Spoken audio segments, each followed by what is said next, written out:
Thank you so much for joining us for the Masters of Speech Language Pathology virtual information session. My name is Tom Kresh. I'm our Director of Graduate Admissions here. I'm at the university. I appreciate everyone taking time out of their busy schedule to join us. There are a lot of other things you could be doing. You're choosing to spend this time with us, and we appreciate that. This will be a good opportunity for you to preview your experience in the program. We're confident we have a lot to offer. And I know Dr. Lawton and Dr. Scarpino have a great presentation prepared where we'll be going through that. The event is being recorded, so again, whether you're watching live or watching the recording, again, thank you for joining us. And the event should take probably around 30 to 45 minutes. We have a great presentation, then we'll open it up to questions after the presentation is over. But before we go any further, Dr. Scarpino, Dr. Lawton, would you mind introducing yourselves? Sure, I'll go first. I'm Dr. Shelley Scarpino. I am the graduate coordinator for the speech pathology program, and I'm also the director of clinical education. So I manage the pretty much the clinic on campus, and then also I'm currently in charge of finding all of the externship placements for students their second year. I am a graduate of Commonwealth University Bloomsburg, which was that when I graduated with my undergrad in education, it was Bloomsburg State College. Then when I came back for my master's degree in speech pathology, it was Bloomsburg University, and we are now Commonwealth University Bloomsburg. So I think you could. It's safe to say that as we change our name, we're kind of keeping evolving, which is nice. So yeah, just a little bit about myself. Like as I said, I graduated from Bloomsburg's program here, and then I went on to work in rehab and in acute care, and then I started my own private practice I started a practice with a friend of mine in doing early intervention, birth to 3, and then came back to the university to do some clinic supervision part-time, and decided, hey, I think I'd like to do this full-time as a professor. So I quit my job, moved my family out to State College to Penn State, and got my PhD there. And then I taught at some other universities, did a research stint for 2 years, and I'm back where I started from because I love the program so much. Wanted to give back. You've come full circle. Yes, I have. My interests in terms of research, I'm pretty much a phonology guru. I love phonology and language development, and my research is in development of speech sounds in bilingual children who speak Spanish and English. Great, great. Thank you, Dr. Scarpino. And Dr. Yeah. Lawton. Hello, I'm Dr. Patricia Lawton. I'm one of the faculty members here. I am also a Husky. I was here between 1987 and 1993. And then I went out in the field and I practiced for a really long time in a variety of settings, school-based practice, early intervention, long-term care, home health. I did worked at Danville State Hospital with psychiatric patients for a year, providing services there. Gosh, I mean, almost you name it, if it can be done from the Bloomsburg, Columbia County location and anywhere 2 hours outward. I probably have been there and done that. So lots of experience. And then started teaching, and I ran a program here for a while at Bloomsburg. And then I went and I have a different kind of a PhD. So I actually have a PhD from Indiana University of Pennsylvania in administration and leadership studies. So I actually, my research, I have utilized leadership theory and sociological theory in looking at the field of speech language pathology. So I've done some work on identity theory around professional identity and speech language pathologist. I also have a project going on social pragmatic deficits. We're looking at those deficits in people who are gifted. And then I am starting up another line of research. I've got a lot of stuff going. It's so exciting, actually. I'm looking at the harms of technology on children's language development. So I'm actually going to be meeting with some folks, local intermediate unit, and hopefully teaming up and getting some data to really look at that. So yeah, lots of exciting things. I teach the stuttering course at the grad level. I do a lot with our clinical seminar courses. And I've also taught aphasia. I will step in and teach wherever they need me to, actually, whatever needs to be done. But I am kind of the stuttering guru here. Um, and like Shelley, have a lot of varied experiences that I can bring to whatever I'm teaching. So thank you all for Yep, being here. absolutely. Excited to have you. Yeah, and again, the information on your background is always really helpful because that's the type of thing that informs what you're teaching and the subject matter. Right. So that is great Mhm. to hear. Um, and where we normally like to begin with this is kind of the history and the tradition of the program. And I know Dr. Scarpino, there's a lot we could say about the program, but one of the things we're most proud of is the reputation and the lineage of where we came from. So we've been around for a long time. Our undergraduate program started in the 1960s, but ASHA started accrediting programs in the early 90s, and we were one of the first state universities to actually get ASHA certified or ASHA accreditation. So we've been at it for a while, and as I said, as the university has evolved, we have evolved as a program too. But I think the positive thing about it is the fact that we've been around for a while gives us a huge field of alumni that we can reach out to take students to do externships. We have a really good reputation all, I'd say, up and down the East Coast. My husband worked for a while up in Boston area and mentioned Bloomsburg, and someone said, "Oh my gosh, I know somebody who went to their speech pathology program there." And he was like, "Well, my wife teaches there now." So you just never know like who you're going to run into, but they know. And so I think that's one of the benefits for our students is that we do have that reputation, and I think people are interested in taking our students because they know how good they are when they come out of the program in terms of the experiences that they've had. So we've got students, my goodness, going into medical facilities, public schools, Mhm. starting their own private practices, going into medical sales. We have somebody who works in Germany and is in medical. He sells equipment to ENTs. Mm. So you never know. But yeah, we've got them all. We've got former students all over the place. Yeah, and this is, as a prospective student, this is important because this is one of the things that precedes you as you are applying for clinicals and then you're applying for jobs is where you went to school and the reputation they have is going to be really important. So I think, we always like to cover this to highlight that part of it. But can you give us just a high level overview of the program for anyone where this may be their first time engaging with the Bloomsburg SLP program? Sure. So, again, as you know, speech pathologists are highly sought after, and in Pennsylvania, in particular, we do have an extreme shortage of SLPs, both in schools and in, I would say, the medical settings as well. So our students don't have any trouble finding jobs. But I think being here locally in Pennsylvania, especially knowing that there we have a governor who has set up some really good programs for attracting teachers to stay in the state, and one of those areas of teaching is speech language pathology. So we'll talk in a minute here about the credentials that you get as you come here, but we do offer 2 credentials to work in the schools. And I think it's really important that students are aware of some of the benefits of in Pennsylvania of going to do their student teaching in the schools. There are some monetary, I think, benefits still out there that they're paying some stipends for student teachers to go in Pennsylvania. So our mission really, we want our students to be, get an education, evidence-based education. We have lots of clinical practices, interprofessional collaboration. We do have an audiology program. And so our students share the clinic with the audiology students. So we do have opportunities for some interprofessional education there. We also have equipment that we share with the nursing department.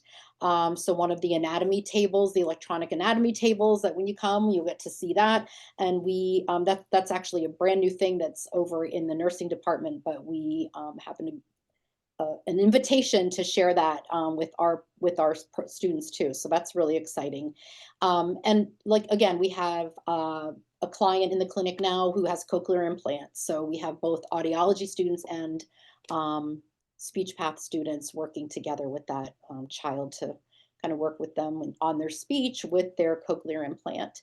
So that's nice that the audiology people are here, that they, we kind of get those kinds of collaborations. Students get to do hearing screenings at the local school districts. We have different contracts with. And as Dr. Lawton said, she's got some neat research going on. I was involved in two big research projects where we developed both a Spanish English speaking a test to test speech sounds in Spanish speaking children, and also phonological awareness. We developed a test for phonological awareness for bilingual kids. So there's a lot of stuff going on with research, and then community outreach. Gosh, I have on another slide, I think, but we have a couple opportunities for students to go to. Yes, Memory Connections. It is there. So yeah, again, we set an excellent reputation in the state and across, I would say, again, up and down the East Coast. We do have clinical experiences, 3 semesters in our on-campus speech language hearing clinic, and we also contract with a local public school. So we have 2 full-time and 1 part-time clinic supervisors who are actually our employees, but they are at the school district. And so our students go there as part from semester 1, you go to the school and get experience in the schools. So they do everything from, one-on-one therapy to doing autism support, go in the autism support classroom, they go into learning support classrooms. So they get some really great experiences in the school district there. Some of the things they get to do are like IEP evaluations, they do documentation, they do team meetings. So they're ready to go out into their student teaching well before, that last semester when they're doing that. On campus, students get the experience. We do take insurances on campus in our on-campus clinic. So students get to do electronic medical record keeping, which is really a benefit to them when they go out into their externships and get their jobs even.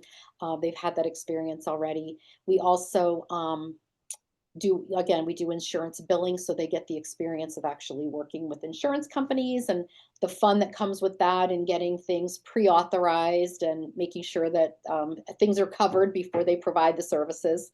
I think the other thing about our program that we want to highlight is those volunteer opportunities. So one of the things we have going now is called Memory Connections. So we partnered with a local private practice where our students get to go once a month and work with patients who have dementia.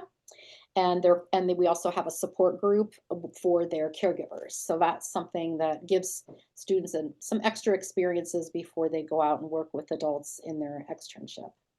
The nice thing here, classes are going to be taught by, the majority of classes are taught by your PhD level faculty. So we do, and we'll talk later about graduate assistantships that we offer, but none of our grad assistants teach classes here. So you're going to get taught by those of us like Dr. Lawton and myself who have had a lot of clinical experience. So as you heard, both of us kind of went out and worked clinically before we went back and got our PhDs, which is nice because it not only did it inform the kind of research we wanted to do, but I think for students, we come from a place where we know what it's like. We know what it's like out in the trenches working. And so we're not just teaching and preaching theory and telling you to go out and do things that are pretty much impossible. We know what it's like to work in the schools. We know what it's like to work in a hospital or rehab. We know that you don't get 3 hours to do an evaluation when you're in the hospital. So as much as we like to think that we could have our students doing a 3-hour evaluation, we know how important it is that we teach you how to do things thoroughly, but also concisely, so that we can relate that right away to your practice. So yeah, I think that's one of the nice things, is that we do have that experience, and the varied experiences, not just that we came from one place, but rehab, home health, working in the schools. And I think that's the great thing also with our program is we don't stress, medical speech pathology, or school speech pathology. Our students get a well-rounded education in all of those areas because you just never know where you're going to end up. I mean, when I graduated, I was certain I was going to work in medical speech pathology for the rest of my life.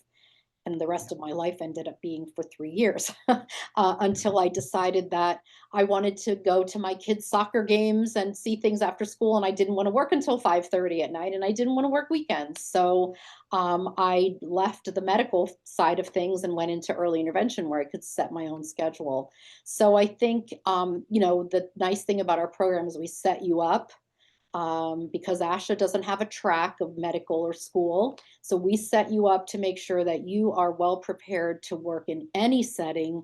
And we value all those settings equally. So we don't kind of say, hey, we are, primarily medical or primarily school. We want you to have those experiences to be well-rounded. Dr. Lawton, did you want to add anything, or I don't want to take all the. No, I think you're hitting it. I think as you said, we all maybe have an idea about what we want to do in grad school, where we want to work. But life, marriage, kids, all of those things come into play. And I know for myself, I had, a lot of job decisions along the way were to balance all the other things that I had going on in life. Um, and so what I've been able to keep my foot in that medical field and in the school-based field, early intervention, all of those things. And honestly, those experiences, and, my education allowed me to be, fairly strong in all of those areas. And one setting does help you with the other. And I think, for our program, we really pride ourselves on, which we'll get to, 2 semesters of externship, and one in the schools and one in a medical setting, because we want you to have that well-rounded experience, and being able to bridge that knowledge from our classroom into practice. So I think I think those are very important. So yeah. And I think that's a good kind of lead into, I guess, what you would call the ASHA's Big Nine, Dr. Scarpino. Can you walk us through what that is and why this is important?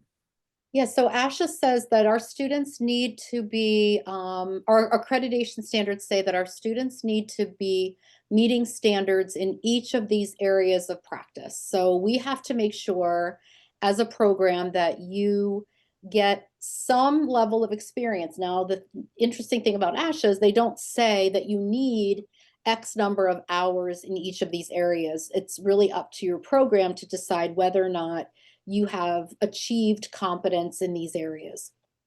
So through our coursework and through our clinical experiences, we make sure that our students are gaining not only the knowledge, but also the clinic experience in each of these areas.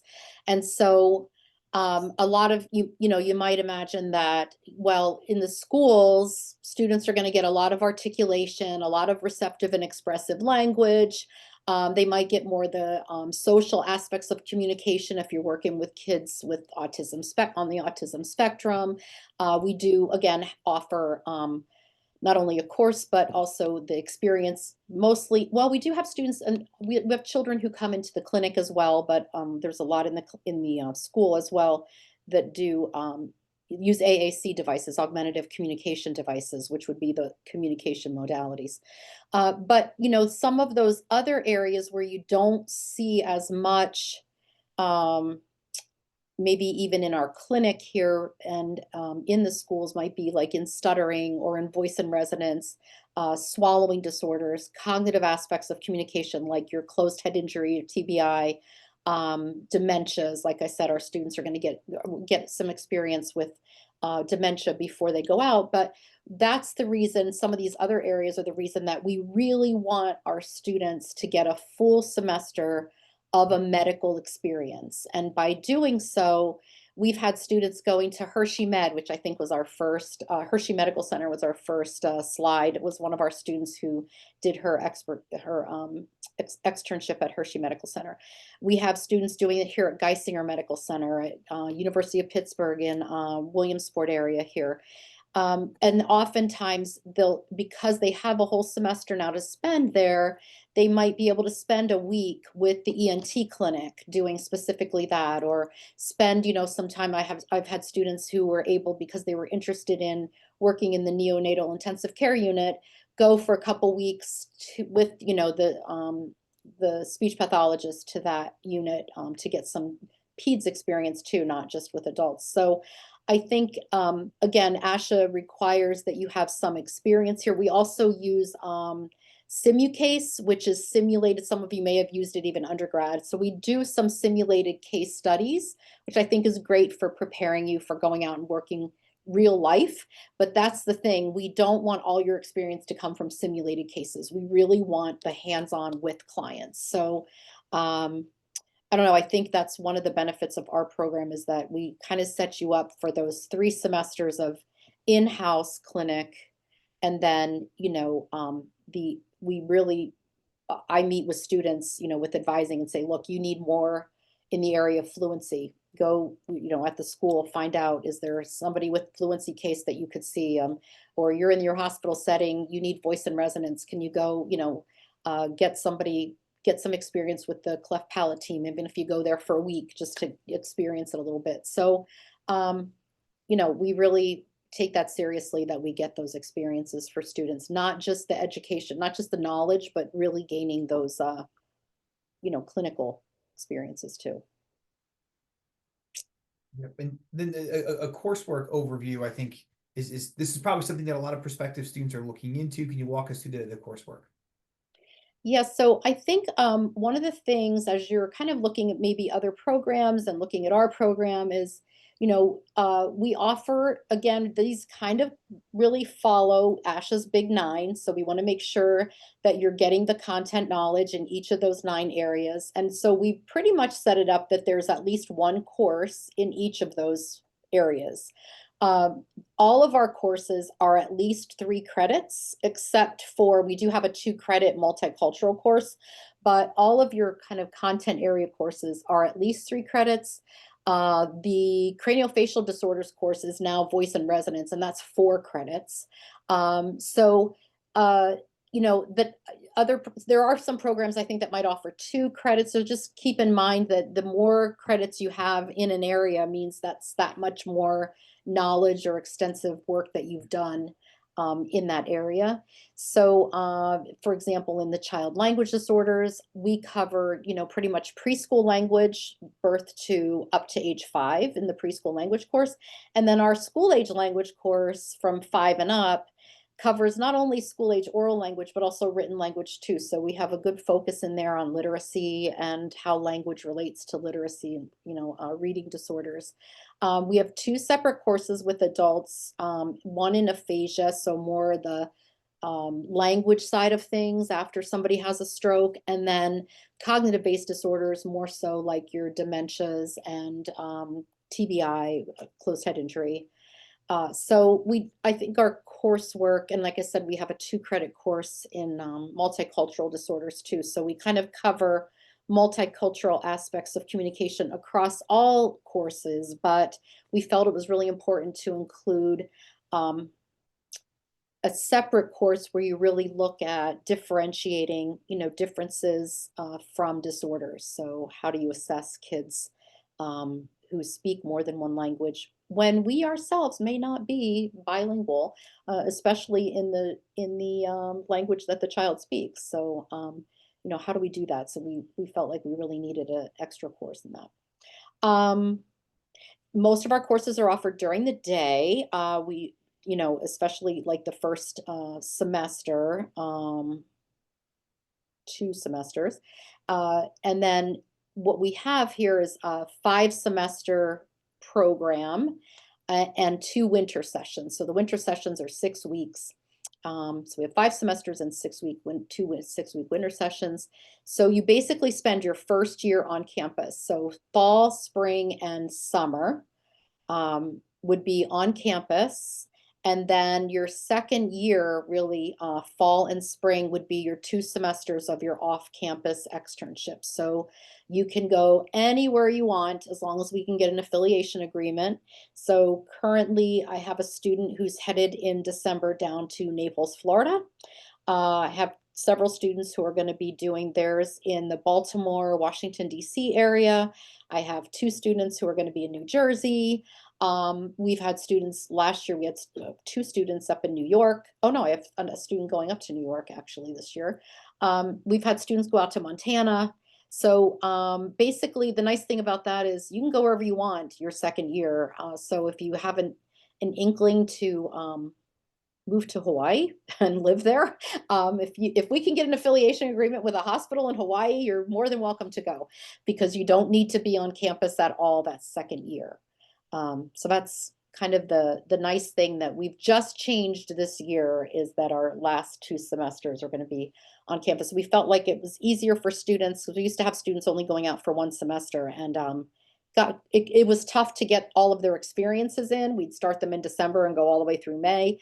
But it was also difficult to for students for housing purposes, to rent a place for just the fall semester and then have to find other housing for the spring. So we have a lot of students moving home for that second year to save some money before they get their jobs.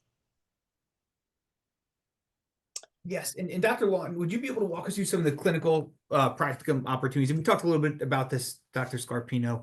Can you just walk us through some of the options there? Mm-hmm.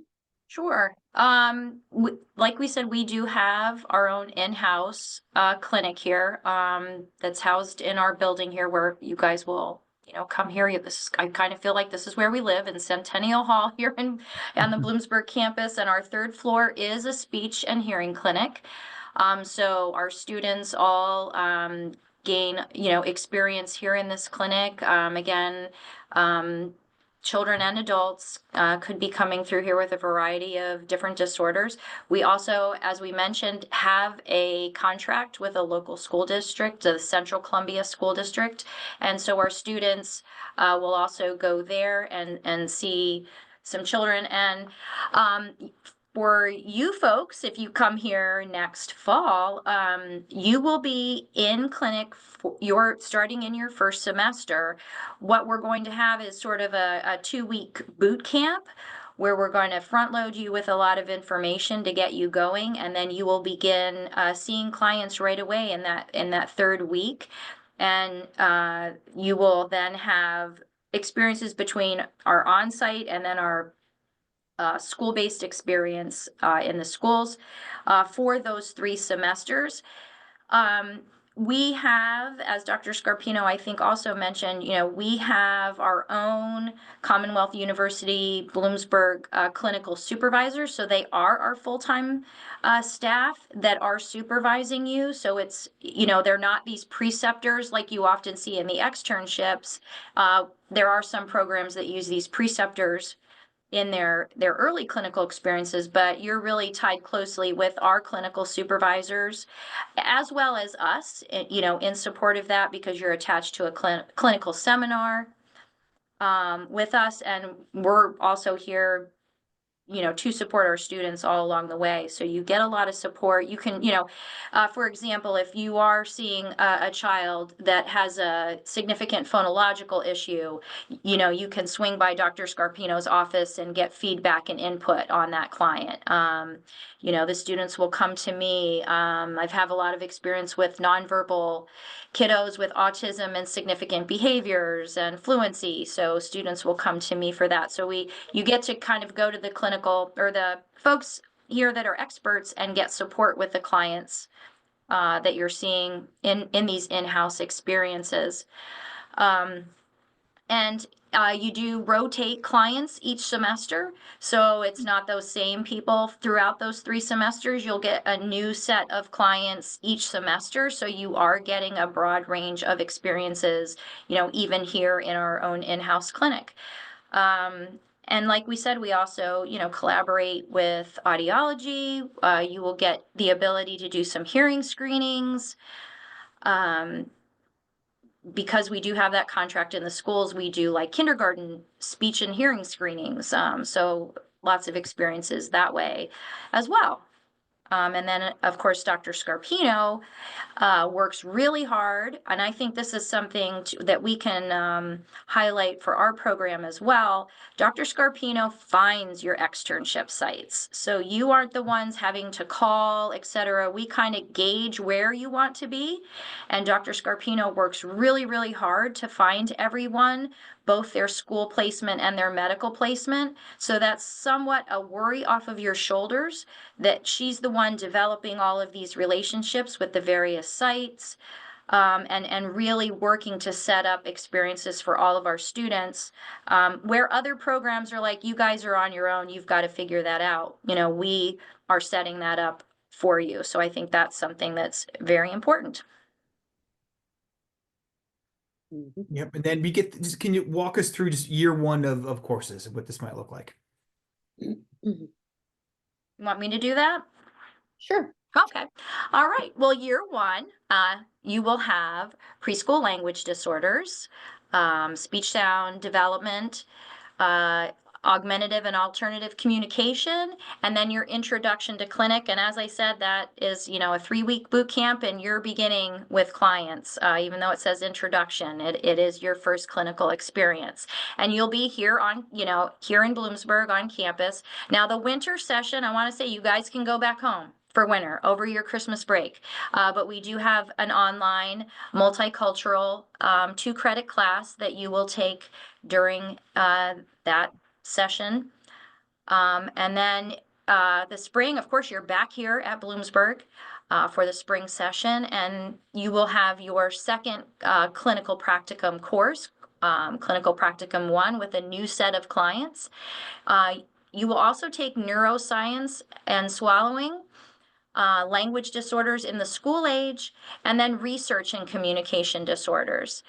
And so that course kind of sets you, you know, not just your ability to maybe do some research, but also how do we be good consumers of research, right? And know what's the right evidence-based practice, you know, journal articles, you know, what's good research? What does that look like? How do I know to trust what this researcher is saying? So that course really goes into a lot of that. And then summer, you will have disorders of feeding and swallowing, motor speech disorders, and aphasia. And the reason why we have those in that summer is we are trying to prep you with that, enough of the child issues, right? And then these more adult-like issues, even though we can see feeding and swallowing in the schools, of course, we can see motor speech in the schools, of course, but making sure that you have this summer that we get a lot of things in there that you're ready for your medical externship or the school-based externship. So we really carefully thought about what are we going to put in this first year to really prep you for those externships. And then, of course, in the summer, you'll have your third on-campus clinic experience. And then it is then this next year, year 2, and I'll let Dr. Scarpino talk about that, your year 2, where you then can travel, you know, back home, wherever you might want to do your externships. Go ahead, Right. Dr. Scarpino. So yes, about half of you will do a school first, and half of you do a medical, and then you switch in the spring semester. So we also then offer online the cognitive-based learning language disorders class while you're doing your full-time externship in the fall. We also have a winter session, voice and resonance disorders. Again, that's online. And then the spring, you have an online stuttering treatment and counseling, in addition to the opposite experience. So if you did school first, you'll do medical and vice versa. So again, making sure that our students always get those experiences, both, you know, and the reason we do a school, let me just say that too. So although you're getting a couple hours a week in the school that we have a contract with, our students do a full semester of a school placement, because in Pennsylvania, if you do what's called a 12-week student teaching practicum, which is really just what speech pathologists do in the speech pathology room. It's not a student teaching like you would expect, like you're in front of a classroom. They call it student teaching. But if you do a 12-week practicum in Pennsylvania, in a Pennsylvania school, you are then eligible, if you take the national teacher exam, to get a level 1 teaching certification in speech and language. So that sets you up and is a little different than just having a license. That sets you up for being able to add on certifications. So if down the road you decided you wanted to be a special ed supervisor, if you decided down the road that you wanted to be, if you wanted to be a principal, you'd have to take the coursework in those areas, but you wouldn't have to do another student teaching experience because you had already done one with your speech and language degree. So when you got your speech and language degree. So I think, for us, we like that our students are able to get that and we can offer that certification because it really allows you, again, one of the other add-ons you could get is the ELL, the English language learner certificate. So you take the 4 courses in ELL and you don't have to do a student teaching experience in that because you would have already done it with our program in speech. So that's kind of a unique thing that Pennsylvania has in terms of that type of certification. A lot of states just require that you have a license, but in Pennsylvania, you have to have some sort of certification to work in the schools. So our students are actually eligible for that one. So yeah, we don't tout ourselves as focusing on schools or focusing on medical. We do require that our students get, good experiences in both. Yeah, and then the outcome's going to speak for themselves.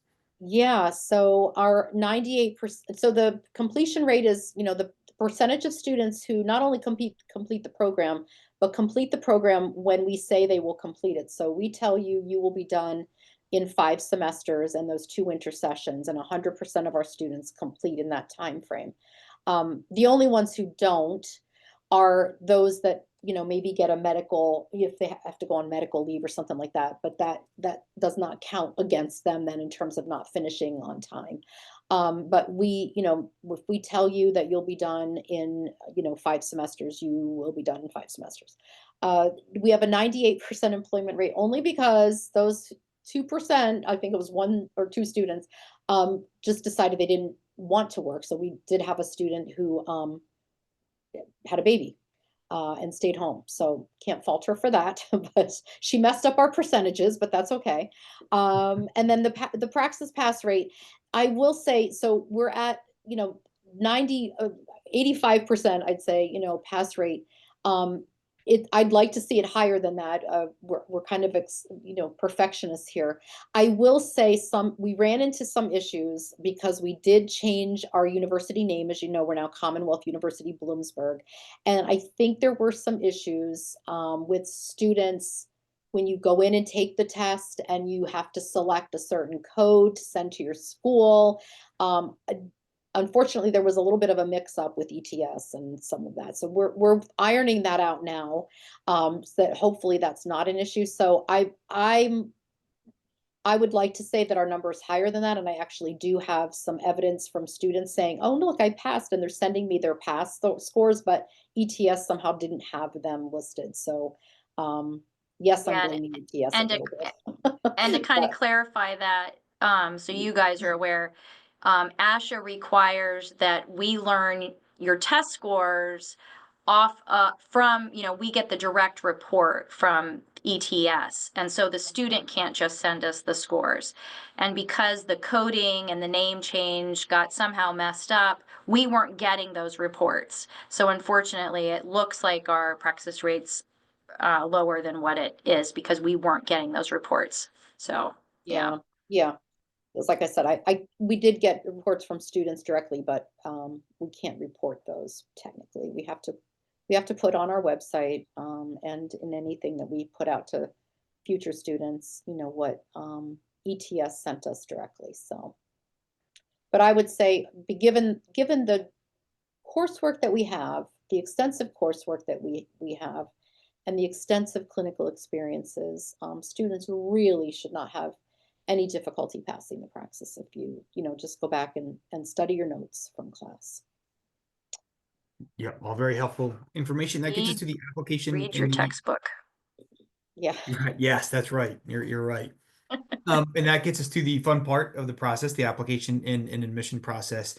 And I know so the application is available through SIDCAS, and for anyone who's looking for to start the fall of 2026, that application is available right now. And Dr. Scarpino, Dr. Lawton, can you walk us through the application process and really what you're looking for in a qualified applicant? Well, Yeah, go ahead, yeah. Dr. Lawton. Well, I mean, SIDCAST, our process is through SIDCAST or the CSD, CAS. You know, so you'll apply through there and check you want it to come to Commonwealth University Bloomsburg. We do have like a one-page type statement where we want you to talk about your background, your experience, the reason why you're seeking admission to our program. 3 letters of recommendation. And someone that can really speak to your knowledge and your ability to perform in a graduate program in our field. You know, a resume, because we do like, you know, well-rounded students as well. I mean, we want students that, of course, you know, we're looking for strong coursework from your undergrad program. We need a 3.0. You know, for admittance to graduate school. But in terms of kind of what I look for, you know, I look at resumes and I see what kind of activities. To me, it also means a lot when I see that some students are really working hard at jobs and balancing that with, you know, decent GPAs. Graduate school takes a lot of time management and balance, and I think, you know, when you've been active in clubs and, you know, maybe the NISLA group in your undergraduate programs and you've worked, I think all of that to me matters. So I like to see all of that in your resume and in the various things that you check off in SIDCAST. And we are, you know, we are rolling admissions, so we are already reviewing our applicants. Now. So, you know, we look forward to looking, you know, get your applications in now. We'll be looking at them as soon as they come in and they're verified, which means that you know, you've gotten all your materials, your transcripts and so forth in there. What else, Dr. Scarpino? Yeah, I will say we've already admitted students. So students have already gotten their letters that they are admitted, which is a nice thing because if you know Bloomsburg is where you want to be, you can apply. And if you find out now that you're already in, you don't necessarily have to apply to other places if you don't want to. I think the other thing about the 3.0 GPA is important, but and like Dr. Lawton said, we do look at personal experience as well. So I have had students in the past that, for whatever reason, had a lower GPA than a 3.0. When you look at maybe some life experiences that happened very early on in their freshman year or something, or they left to go do some military experience and came back. We look at the whole student.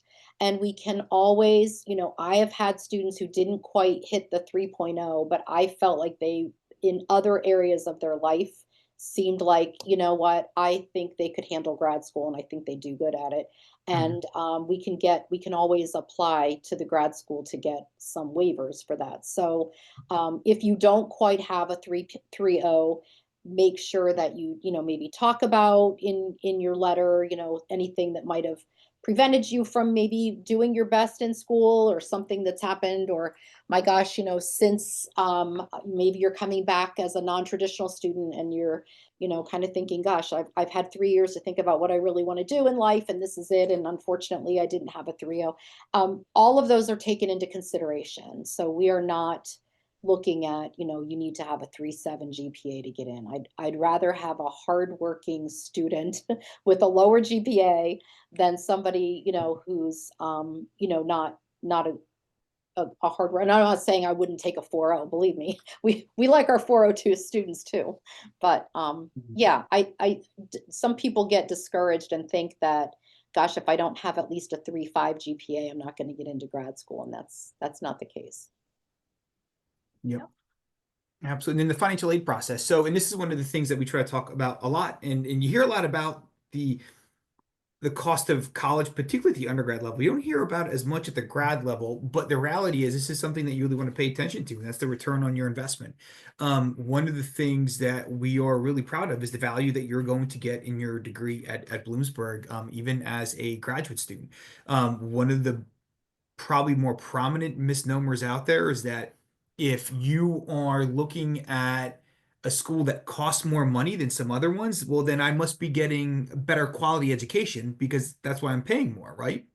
And that would make sense for nearly all consumer items, right? Jeans, cars, sneakers. That's not the case with higher ed. That's not how higher ed works.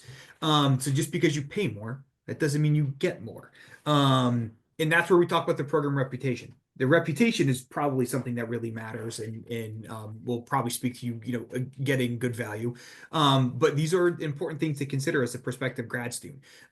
Tuition fees, cost of living are all things that are very valuable. And I know, one of the things that will work to your advantage is the cost of living in Bloomsburg. It will be more affordable than living in some other urban areas where the cost of living will be much higher. That's typically half the cost of going to grad school. It's going to be cost of living, right? And for it, whether you're an in-state student or an out-of-state student, our tuition is going to be very affordable. We have a lot of students that come from New York, that come from New Jersey, Delaware, up and down the Eastern Seaboard because the cost of higher education in Pennsylvania is very affordable, even for out-of-state students.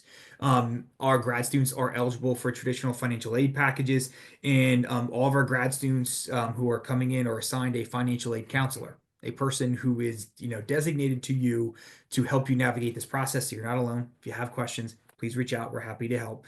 And then the other part of this are grad assistantships. And I know we had talked about that previously about GAs. And a grad assistantship is a part-time job on campus where you would work anywhere between 5 and 20 hours, depending on what the GA position is. And in return, you get a stipend, so you get a small paycheck. And then we will cover part of the cost of your tuition and fees. So that continues to kind of invest in your graduate degree and enhance the ROI because you're paying less. And you're also getting really valuable experience, along the way. We have a number of grad assistants that are in the speech language pathology program, but we also have GAs in a number of other departments on campus.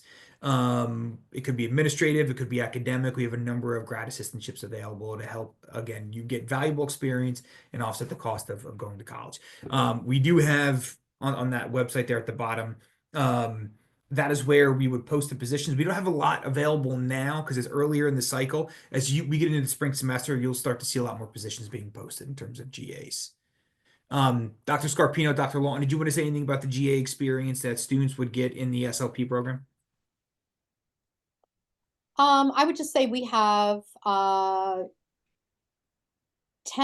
and 5-hour GA positions right now. So a 10-hour GA position gets you, you work 10 hours, you get a small stipend for that, but then you also get 2 of your courses paid for, so 6 credits. And then if you get a 5-hour GA position, you would get 3 credit course paid for, and you work for 5 hours. We have students who are working on research projects. We have some students working in our clinic, doing the scheduling and handling patient payments, things like that. We have students who are, who help maybe with organizing and getting things ready for our undergrad classes. So you could help a professor with that, prepping, slides or prepping some material. My GAs just did a lot of prepping for me to take materials to class to do kind of a lab. So they're helping me with organizing, looking at everybody's prereqs and making sure everybody's prereqs are done and all their clinical observation hours are done. So it's just really a nice opportunity to kind of get involved in the workings of the department and the workings of the program. You kind of get to see behind the scenes, and you get those experiences that you might not typically get as a student. So yeah, it's you can apply for an assistantship if you are coming and you get accepted and you are interested in an assistantship. Please email me. I'm happy to talk to you about those. And like you said, we don't necessarily, it doesn't have to be in our department. We've had students here working as a GA in the education department. We had one working down at the child care center. We had one working at the provost's office. So They pretty much work with you around your clinic schedule, which is nice. That's a nice thing about having a job on campus is you can do it. We have students here, like my GAs work in between their clinic hours. So they'll come in, maybe have a client at 9 o'clock. They don't have another client till 3, so they put their GA hours in. Yep, and this kind of goes into the, again, the affordability. And the reality is when you graduate and you're applying for jobs and employers are interviewing you, they may look at where you went and the reputation of the institution, but ultimately the starting salary is going to be the starting salary no matter where you went to school. So if you paid a lot more, that doesn't mean they're going to pay you more in terms of salary. You're just in more debt. You're just going to have to pay more back later. So this is where, again, you want to make a fiscally sound decision. And by coming to Bloomsburg for your master's in SLP, you'll certainly be able to navigate this in a very, again, fiscally responsible way. The value you'll get in your degree here is going to be outstanding. And again, this is going to be your home for at least a year. And Dr. Scarpino, Dr. Lawton, you had mentioned that, some students, they may move closer back to home for their second year. But for at least a year, you're going to be spending a lot of time here. So you want to probably understand, like, well, what's it like coming here? So whether, you're a current undergrad student at Bloomsburg or you're at another institution, this is an important part of the decision. This is kind of the backdrop of your grad school experience.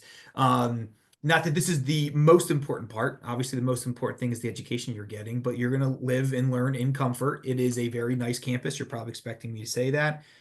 Don't take my word for it. Please come to campus and visit. And you're going to have access to all the traditional resources that you've had as an undergrad. All those same opportunities extend to grad students here as well. We have a strong student community.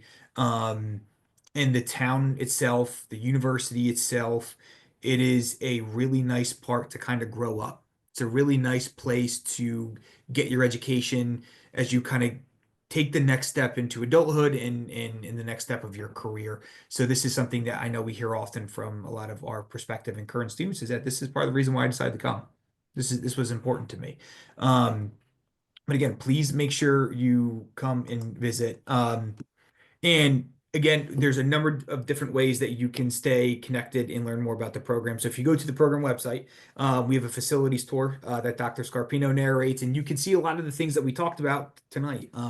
I know some people are calling in from places where it might not be convenient to come and visit, but there's a lot of ways you can engage virtually. We do have a student experience photo album. So again, you can kind of see like, oh, this is what it's like to be a student in the program. This is what they do when they're not in the brick and mortar of classes. We have a virtual campus tour. One of the things I would strongly recommend is we have a current student panel discussion, and that's a way to kind of get a bird's eye view of what it's like to go through the program. You've heard from Dr. Lawton, you've heard from Dr. Scarpino. This would provide you an opportunity to be able to learn more from current students. So I think that's a great opportunity, something I'd strongly suggest. And please visit campus. And when I say visit, it's not just a general tour. We can set you up so you can meet with Dr. Scarpino, Dr. Lawton, some of our current SLP students. So that way you can really make an informed decision. So you have an opportunity to do your due diligence, and all you have to do is contact us. We're certainly more than happy to help. So do we have any questions from our live audience right now? If you do, please feel free to put them into the Q&A. I just want to jump in with one more yeah. thing if I can. I Please want to do, let yeah. I want to let all of our folks here know too that we really pride ourselves too on being very student focused. So, Dr. Scarpino and I both have kind of this open door policy. If we're here and we're available to you, right? It's even if it's not like during our office hour time. We want to see our students succeed. And so, having that support, and I kind of say like that, I'm kind of like sometimes like, oh, I'm the mom of the program sometimes because it's like I live like 5-10 minutes from campus. Hey, Dr. Lawton, I need a dentist. I have a toothache. Where do I go? Oh, I've got you covered. Here's a list. So again, like being able to really think about our whole student and not just that we're here for your education, but here to support you, right? Which sometimes might mean helping you out, getting you connected with resources that you might need, things in the community that you might need for support while you're here. So know that, when you come here, you're not just a student to us. Like, we're Huskies. This is our family, and we're going to work hard to, help you succeed. So I'll let you ask questions now. No, but Dr. Long, that's a great point. And again, there's a reason why the program completion rate is 100%. And Mhm. if the program, and for a lot of other grad schools, sometimes the program completion rate isn't 100%. And that's not because they're not good students. That's not because the students going into the program aren't intelligent. It's just that life happens. You know, you Mhm. have these external things that can sometimes impact your academic career. But I think because of the social fabric of the the grad SLP program at Bloomsburg, that it's easier to overcome that. And you kind of go through grad school. A program like this is kind of meant to be a team sport, right? Like, you don't go through this on your own. It's easier to Right. do this with other students in your cohort and faculty who care. And like, those are things that are really, really important.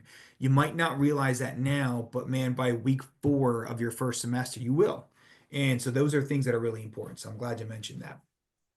Great Yeah, question. I'm glad you said that too, because I just told my students the other day how proud I am of them being such a cohesive cohort already, and this is their first year. But they just are so like click together, and I hear them Mhm. chatting, before class, and they're going over to the library to use the grad study rooms, and they schedule those, and they go over there in between classes, and they really connect. Our students really connect, which is nice. And yeah, speaking of the open door policy, I had, I didn't have office hours at the time, but we just keep our doors open here. And one of my students come in, and she just sat down in my chair in the chair, and she said, I'm taking my praxis in 20 days and I'm just so nervous about it. I just came in here for some words of advice. So we just sat and chatted a little bit and I calmed her down, but they know that they can come anytime. They know that we're here to talk about anything. So yeah, I think that's Yeah, important. that's great Mhm, example. mhm. Great example. We do have a good question here for a student here. They request their letter of recommendations and have only one letter back yet. Should they wait to submit their application until they get all 3, or can they submit their application now? Actually, I can answer that one. I would suggest sending in your application now. And one of the things that SIDCAS does is you can apply in pieces, meaning as information comes available, you can upload it into your SIDCAS application and the things will just stay maintained in there. And then as you complete all your application requirements, once it's actually complete, then it will move to the verified status. Um, so you can submit those things as they become available. That's a great question. If admitted, when and where could we apply to graduate assistantships? Would it be before the school year begins? Um, I can speak for the non-SLP GA positions. They are just like a job essentially. So there's like a job board, like a GA board. Normally after the first of the year is when we'll start to see a lot of the other GA positions posted and available for applying. Um, and again, you're able to start doing that once you're admitted to the university. You don't have to have committed yet, but you have to have been admitted in order to apply. Dr. Scarpino, Dr. Long, did you want to speak to the process for the SLP GAs? Yeah, I usually we know relatively soon here. I think we'll find out what our funding is for next year, for starting in the fall. And so once I know that, and I know how many positions I have to give out, I often talk to students. So once you've been accepted, if you're interested in a GA position, please reach out to me, because oftentimes I can tell you in advance, like, yes, I will save a 5 or 10 hour GA position for you. If you commit to Bloomsburg, you will have that funding. So I think it's Mhm. only fair that up front before you make your final decision what kind of Yep. funding you'll get. Yeah, that's a great question. And we had a question here in the chat about the maximum cohort size, and I saw Dr. Lawton, you had answered that, but the answer Yep. is 28. Um, 28. Yeah. typically is the max cohort size. Um, One of the questions we get, and I think that may be relevant for our live audience here or anyone who's watching the on-demand version later, is so what's it like transitioning from Like if you're an institute or a student who's coming from another university, not from Bloomsburg as an undergrad, what is the acclimation process like in terms of from your view as a faculty member? What's it like integrating into a new university for a graduate school? Well, we have a nice sort of orientation couple days in the very beginning of the program. And of course, I think now, with our first year students are going to be in clinic, I think we're going to find that they're spending a lot of time together the Yeah. first few, 2 weeks, especially to get acclimated. So we try to orient um, everybody and spend a little bit of time getting to know each other. Um, we encourage our students as well, like to get together with each other when they're not in classes to help.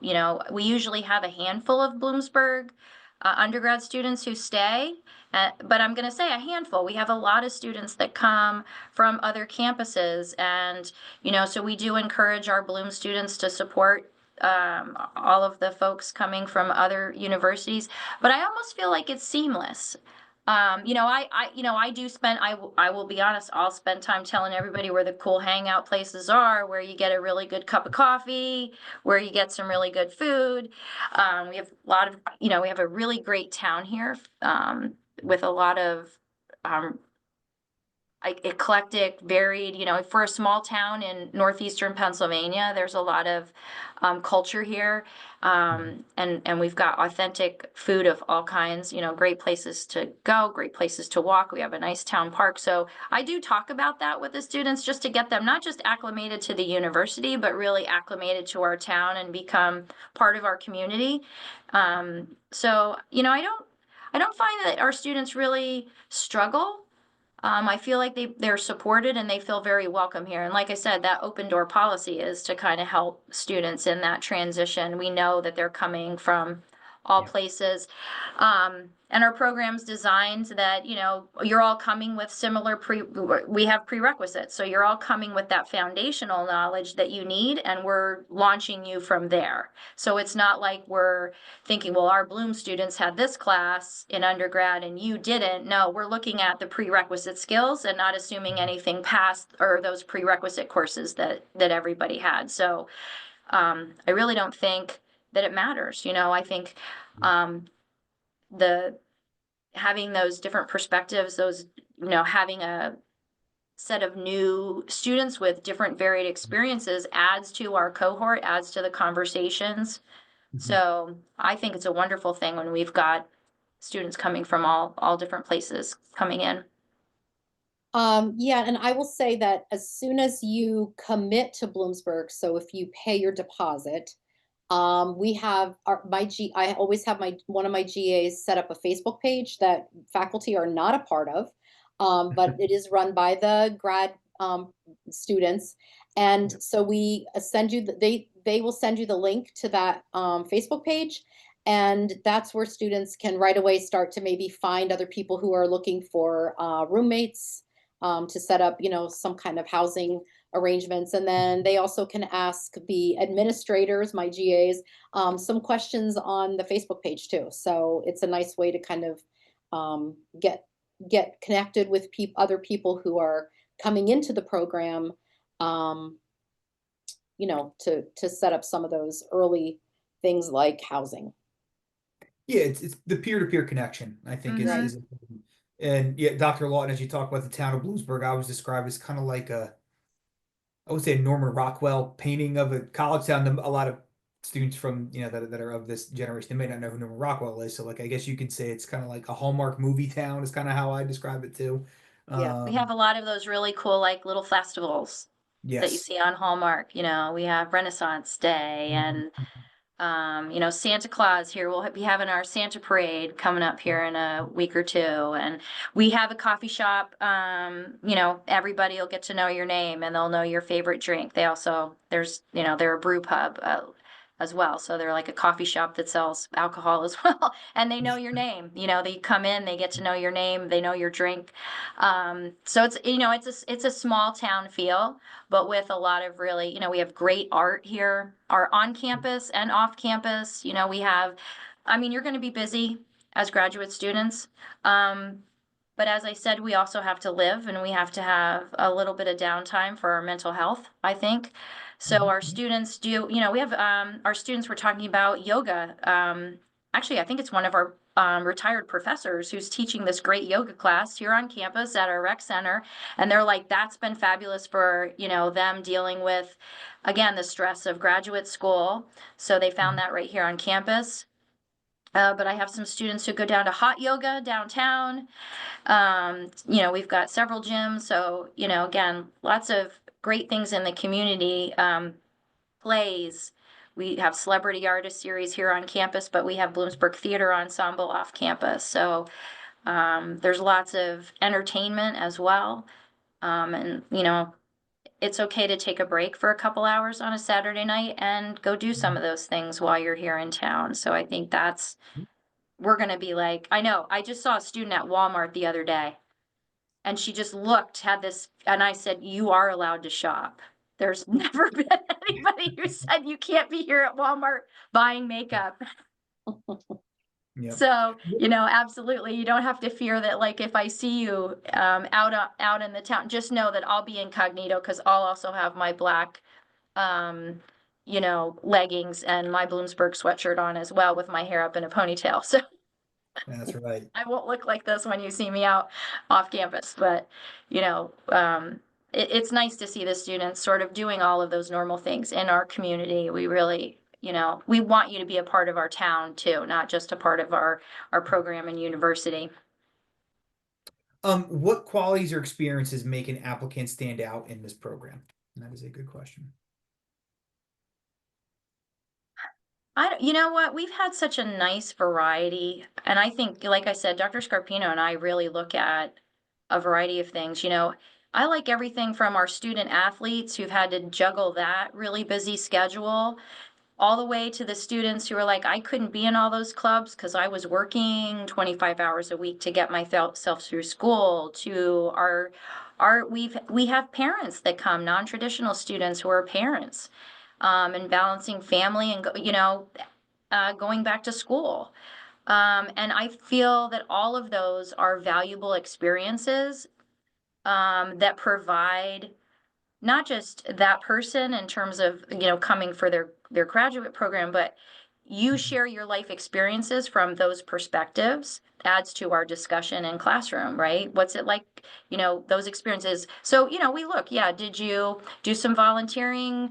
Were you, I'll look to see, you know, maybe you weren't a 3.8 or a 3.9, but you were a good student who also did summer camps with kids, and you know, maybe tutored, or you worked as an aide in a school, or, you know, we've had folks that worked in dietary and nursing homes, and they brought that perspective into classroom discussions about when we were talking about dysphagia, and, you know, they have the perspective of the dietitian and the work around food and supporting people that have swallowing issues. So, you know, I don't know if there's any one thing, I guess, is what I want to say, that I look all through there and say that's the one thing. Because like Dr. Scarpino says, I look at it all. I do like to read the letters of recommendation, and what are your former professors saying about you? Were you somebody that, you know, was on time, and you showed up to your classes, and you worked really hard, and you're passionate about the field? I want to know that this is what really matters to you. In my professional identity research, we all come to the speech language pathology field because we want to help other people. You know, so I look for that passion in your letter, and that, you know, kind of drive that this is a calling for us. We might not know where we want to work, but we know we want to help people. So I will look for that. So you know, I don't know that there's one. Is there any one thing, Dr. Scarpino, that you look for? Or is it really like a holistic? I think, yeah, I think what you said is just pretty much what we're, you know, I wouldn't say that we even weight GPA over any other thing, you know. We look we look at the recommendation letters, and we look at your letters and your resume, and um, again, I would advise you in your letter to just in your one-page statement, pretty much tell us something that we don't see on your resume. So it might be like, why do you want to do this? Maybe you have a history there, like, I have a sister who needed speech and language. So maybe you did. We have a number of students. So like I had to go to a speech therapist when I was younger, and it made me really interested in the field, and that's why I'm doing this.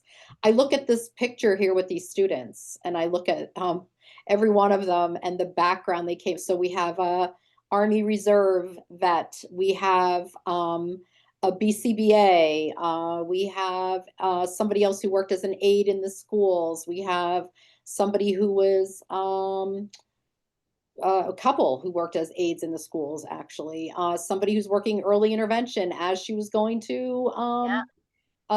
grad school. So I Two look at folks this group of students and go, wow, they're all Asia. so different in what they Yeah. brought to the table here. Yeah.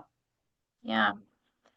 Yeah, and I'm thinking about our current first years actually has 3 people who were educators prior to coming in to their MS graduate program. So they were out there as a teacher working and decided to go back to be a speech language pathologist. So, there's that, but then there's that traditional student. Like I said, we've got people who were softball players.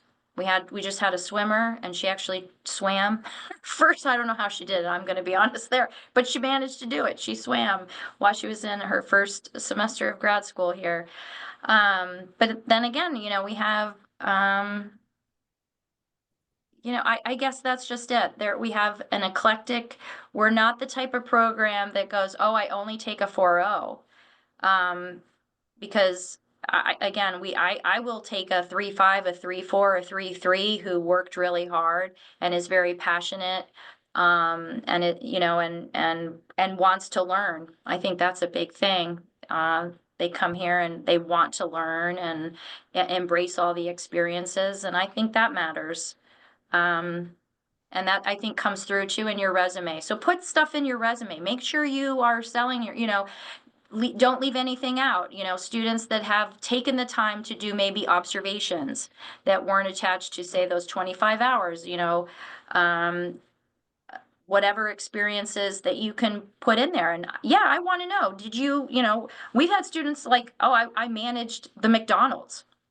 I want to know that because that tells us a lot about your professionalism, your leadership qualities. So I do like to see that well-rounded as a resume. We already know what classes you take, so you don't have to worry about putting that on your resume because I can see that on your transcript. But tell me those other things about you, um, that let me know the whole kind of person you are. Mhm. Follow-up question here. Should the statement be the personal statement be double spaced or single spaced?